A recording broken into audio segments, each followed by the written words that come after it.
Have you ever heard the story of Maple Hollow Road? They say if you drive down it just before dawn, you might see him. Zylo, the alien gardener. His skin shimmers like moonlight on water, and he's out there before the sun, humming to his plants like they're old friends. And maybe that's because they are. Because Zylo doesn't just grow flowers. He grows light. He's been on Earth for nearly a century, though he doesn't look a day over 30. He arrived on a quiet night, long before we started looking to the sky for answers.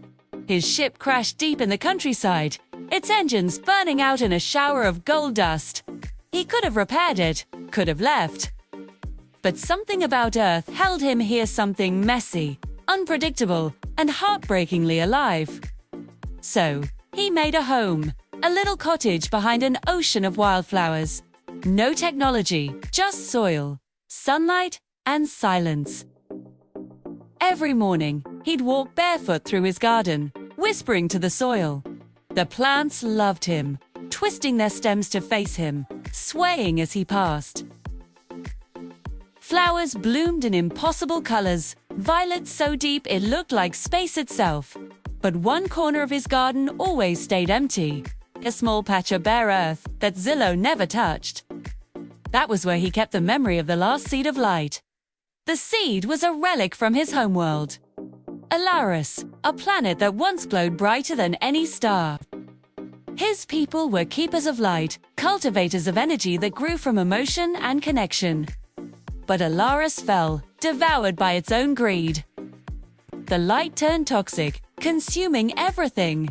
Zylo fled with the last pure fragment of his world, promising himself he'd never plant it unless Earth truly needed it.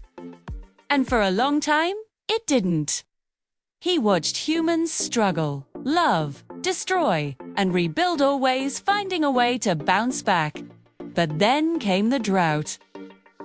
Not the kind that cracks the soil, this one cracked souls. The earth grew sick. Plants stopped blooming. Rivers shrank to whispers.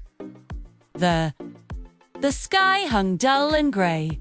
Even Zylo's own garden began to fade, its colors bleeding away like watercolor in rain. He tried everything: songs from Alaris, starlit-infused water, ancient growth chants. Nothing worked. The soil had lost its heartbeat. Then one night, under a silent, moonless sky, Zylo stood at the edge of that empty patch.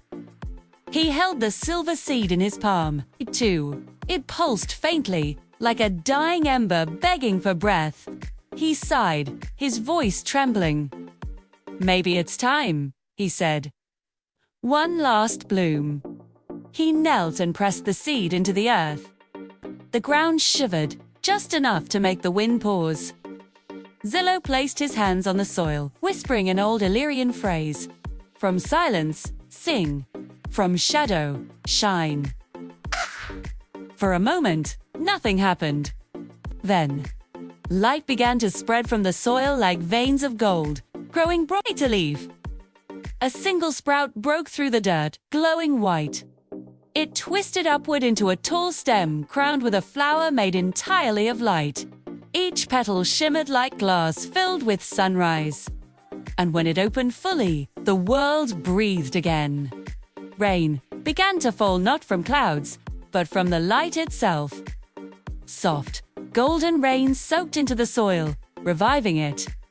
Flowers lifted their heads, color rushing back into their petals.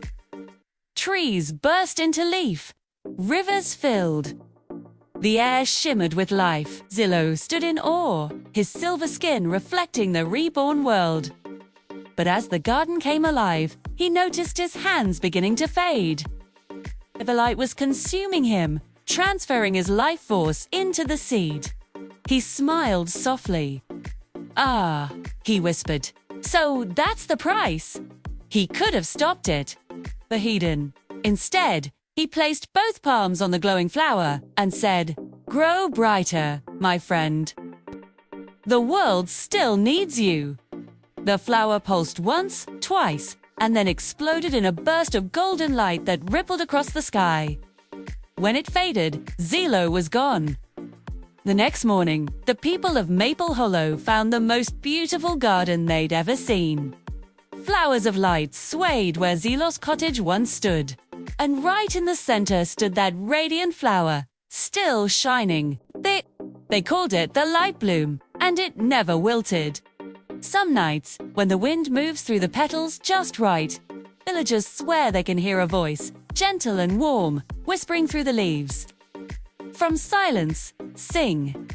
From shadow, shine. Because Zylo might be gone from sight. But real gardeners never truly leave their gardens. They just become the light that helps them grow. Thanks for watching. If this story touched you, be sure to subscribe for more.